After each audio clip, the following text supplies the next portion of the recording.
સુરતમાં શિસ્ત ભંગ બદલ થતી કાર્યવાહી સામે અવાજ ઉઠ્યો છે। એસઆઈઆરના કામ દરમિયાન શિસ્ત ભંગ થતા કાર્યવાહી કરાઈ છે। બીએલઓ સામે થતી કાર્યવાહીની સામે વિરોધ કરવામાં આવ્યો। એસઆઈઆરની કામગીરીમાં જોડાયેલા કર્મચારીઓએ વાંધો ઉઠાવ્યો છે। અમે બધા રાત દિવસ મહેનત કરી રહ્યા છીએ તેવું બીએલઓનું કહેવું છે। જાણી જોઈને જો શિસ્ત ભંગ કર્યું હોય તો કાર્યવાહી કરો, આવી વાત સામે આવી છે।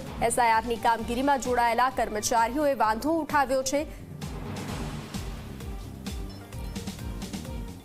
રાજ્યભરમાં એસઆઈઆરની કામગીરી ચાલી રહી છે ત્યારે જે બીએલઓ હોય છે જેમને નબળી કામગીરી કરી હશે, જે નિયમો વિરુદ્ધ ગયા હશે, આવા બીએલઓ ઉપર કાર્યવાહી થશે। જ્યારે કેટલાક બીએલઓ છે આપણી સાથે સીધા તેમની જોડેથી આપણે વાત કરીશું। શું કહેશો, જે નબળી કામગીરી કરવાવાળા જે બીએલઓ છે પોલીસ ફરિયાદ સુધી કાર્યવાહી થશે, આ રીતના સરકારની વાત સામે આવી રહી છે? મને લાગે છે કે સરકાર શ્રી જે કહી રહી છે એ કોઈ એક ઇન્ડિવિજ્યુઅલ જે બીએલઓ હશે, કોઈ એકાદ કેસ કે જેને બિલકુલ જ કામગીરીમાં ધ્યાન નહીં આપ્યું હોય એના માટે હશે। બાકી લગભગ આખા રાજ્યમાં એસઆઈઆરની આ જે ચેલેન્જિંગ કામગીરી હતી એ તમામ શિક્ષક સમાજે બહુ નિષ્ઠાથી અને દિવસ રાત્ર મહેનત કરીને રાતના 12 વાગ્યા સુધી કામ કરીને પણ એ સમયસર પૂરી કરી છે। એટલે કોઈ એકાદ કેસ, ઇન્ડિવિજ્યુઅલ કેસ માટે સરકારે આવું નિવેદન આપેલ હશે એવું તમામ શિક્ષકો પણ માને છે અને સમાજે પણ માનવું જોઈએ।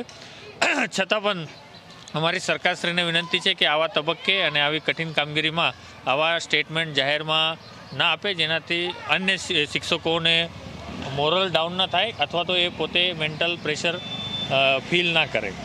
શું કહેશો, જે એકાદ જે બીએલઓ હશે કયા કારણો રહ્યા હશે કે કામગીરી સમયસર ન કરી શક્યા હશે? હવે કોઈ વ્યક્તિગત કારણો હોઈ શકે છે કોઈના પણ, અને એ માટે આપણે જનરલાઇઝ નથી કરી શકતા। કોઈની વ્યક્તિગત સમસ્યા હોય છે, કોઈની મેડિકલ પ્રોબ્લેમ હોય છે, કોઈની અલગ અલગ સ્થિતિ હોય છે, અને કોઈ કદાચ એવો પણ હશે કે જે જાણી જોઈને નહીં કરતો હોય, તો એના માટે સરકારે ચોક્કસ કોઈ એવો વ્યક્તિ હોય તો એના પર કાર્યવાહી કરવી જોઈએ। પણ આખા શિક્ષક સમાજ માટે જો કોઈ એવું જનરલ નિવેદન હોય તો એ અમે સ્વીકાર નહીં કરીએ। બિલકુલથી તમામ બીએલઓ માટે હશે તો સ્વીકારવામાં નહીં આવશે। આ રીતના તમે જણાવજો, બીએલઓની કામગીરી કરતા આવી રહ્યા છો, જો યોગ્ય કામગીરી ન હશે તો કાર્યવાહી થશે? એ પહેલાં મારા ધ્યાનમાં નથી હજી સુધી કે તમે જે કહી રહ્યા છો કડક કરે, મારા ધ્યાનમાં હતી એટલે હું કંઈ કહી નહીં શકું એમાં, એવું છે। જો શું કહેશો આ વાતને લઈને? લગભગ તો આ વાત મારા ધ્યાનમાં જ નથી, અને મેં જ્યાં સુધી જોયું છે બધા બીએલઓએ બહુ સારી રીતે કામગીરી કરી છે અને સારું પરિણામ પણ આવ્યું છે। બિલકુલથી તમે જણાવજો, કઈ રીતના જોવો છો તમે જે કાર્યવાહી થશે, જો શિસ્તબદ્ધ કાર્યવાહી નહીં થઈ હશે, જે યોગ્ય કાર્યવાહી કરવાની હોય છે બીએલઓને? કાર્યવાહી તો ખરેખર તો કરવી જ નહીં જોઈએ, બરાબર। બધા બીએલઓ જતા એ પોતપોતાના હિસાબે કામ કરતા હોય છે, બરાબર। કોઈ અન્ય બીએલઓની કંઈ પ્રોબ્લેમ હોય, સમસ્યા હોય, બરાબર, અંગત કંઈ કામ હોય કે બીમાર હોય કે આમ તેમ કોઈ સમસ્યા હોય તો એ કામ ના કરી શકે, બરાબર। પણ બાકી તો આ તો અયોગ્ય જ કહેવાય છે, બરાબર। બીએલઓ પોતે દરેક મતદાતાના ઘરે જાય છે, જઈને જે ડોક્યુમેન્ટ લેવાના હોય છે ડોક્યુમેન્ટને પહેલાં માર્ગદર્શન કરે છે કે આ ડોક્યુમેન્ટ આપો, તે ડોક્યુમેન્ટ આપો, બધા ડોક્યુમેન્ટ આપે છે, બરાબર। અને ન આપતો હોય તો બે ત્રણ દાડા એ લોકો દિવસ પછી જતા રહે છે અને તે ડોક્યુમેન્ટ એકઠા કરે છે, અને પોતે પણ એ ઘરે જઈને જે મેપિંગ કરવાની કામગીરી હોય તે મેપિંગ કરે જ છે, અને હેડક્વાર્ટરમાં જઈને પોતે પણ એ ત્યાં ન ખબર પડતી હોય તો હેડક્વાર્ટરમાં જઈને મેપિંગ કરવાનું કામ કરતા હોય છે। એક જણાવજો કે આપઘાતના બી કેસ સામે આવ્યા હતા કે અનેક બીએલઓએ સુસાઇડ બી કરી લીધું હતું કામના ભારણને લીધે।